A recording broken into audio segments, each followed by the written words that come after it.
मैं अपना मायका नहीं छोड़ूंगी। छुट्टियां लगे अभी 4 ही दिन हुए थे कि भैया का फ़ोन आ गया, रानी अब जल्दी से आ जाओ, अब हर्ष की भी छुट्टियां शुरू हो गई हैं, अब तो माँ भी हमारे साथ ही है। कितना समय हो गया है हम भाई बहनों को एक साथ समय बिताए, जल्दी आने की कोशिश करूँगी, रानी ने अपने भाई राज से कहा। राज और उसकी पत्नी रिया अपनी 6 साल की बेटी सिया के साथ बेंगलोर में रहते थे।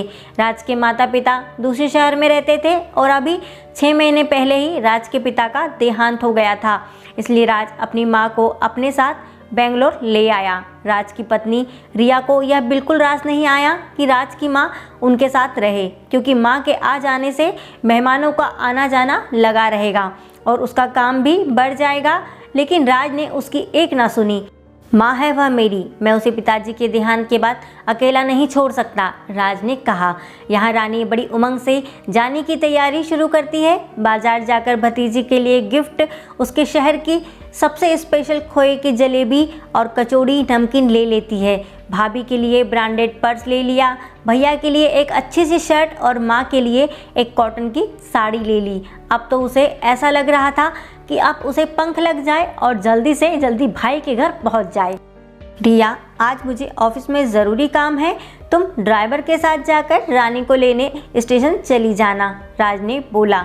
यह बात रानी को जब पता चली तो रानी ने कहा, इतना परेशान होने की कोई बात नहीं है, मैं ओला टैक्सी से आ जाऊंगी। रानी जैसे ही घर पहुंची, माँ ने उसे प्यार से गले लगा लिया और नाती हर्ष को लाड लड़ाया। माँ, भाभी नहीं दिखाई दे रही है, रानी बोली, योगा कर रही होगी, तू आराम से बैठ, मैं तेरे लिए चाय बनाती हूँ, माँ ने कहा। तभी भाभी रिया अपने कमरे से बाहर आती है। कैसी हो भाभी, रानी ने बोला। ठीक हूँ, हल्का सा मुस्कुराकर रिया बोली। भाभी, यह लीजिए हमारे शहर की स्पेशल खोए की जलेबी, कचौड़ी, नमकीन और आपके लिए पर्स। अरे इतनी हैवी मिठाई और ऑयली कचौड़ी कौन खाता है, बेकार में इतने पैसे खर्च कर दिए, रिया मुंह बनाते हुए बोली। पर्स को एक नज़र ठीक से देखा भी नहीं और किचन में चली गई। रानी थोड़ी उदास हो गई। मेरी तो आज लंच किटी है, मैं थोड़ी देर में निकल जाऊंगी, आपके लिए लंच में क्या बना दूं, रिया बोली। पहले कुछ नाश्ता तो बना दो, माँ बोली।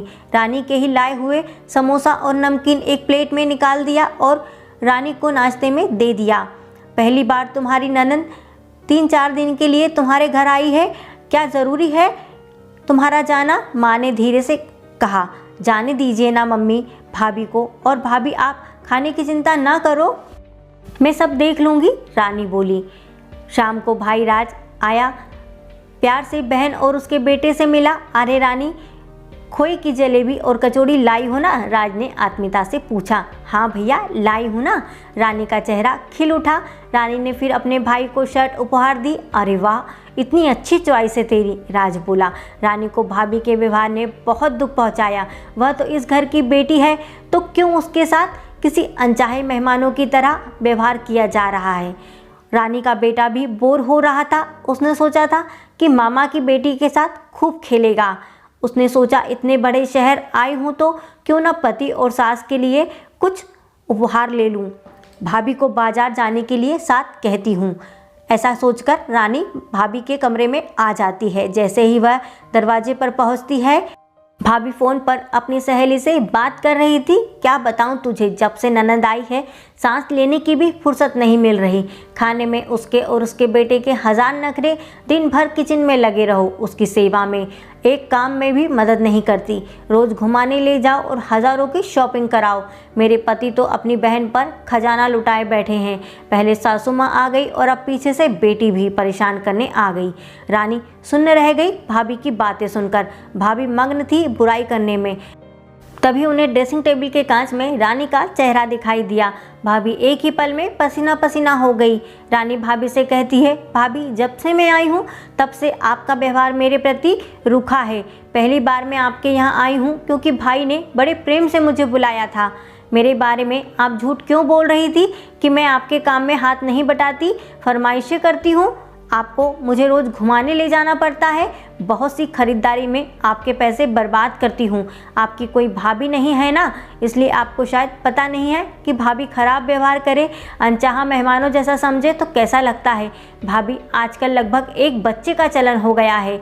सोचो आगे चलकर हमारे बच्चों के पास रिश्तों के नाम पर क्या रहेगा। बच्चों के सामने अच्छा उदाहरण बनकर रिश्तों की अहमियत को समझाइए। इतना एकाकीपन भी जीवन में ठीक नहीं है। भाभी, जब तक मेरे भाई और मेरी माँ मुझे मान से बुलाएंगे मैं यहाँ आती रहूँगी।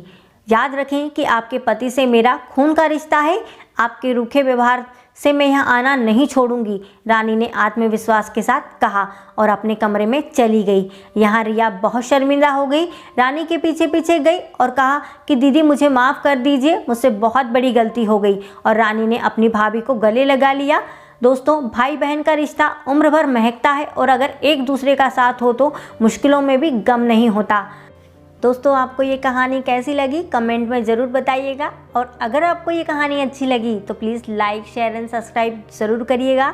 जय हिंद, जय भारत। फिर मिलेंगे अगली कहानी के साथ दोस्तों। वंदे मातरम।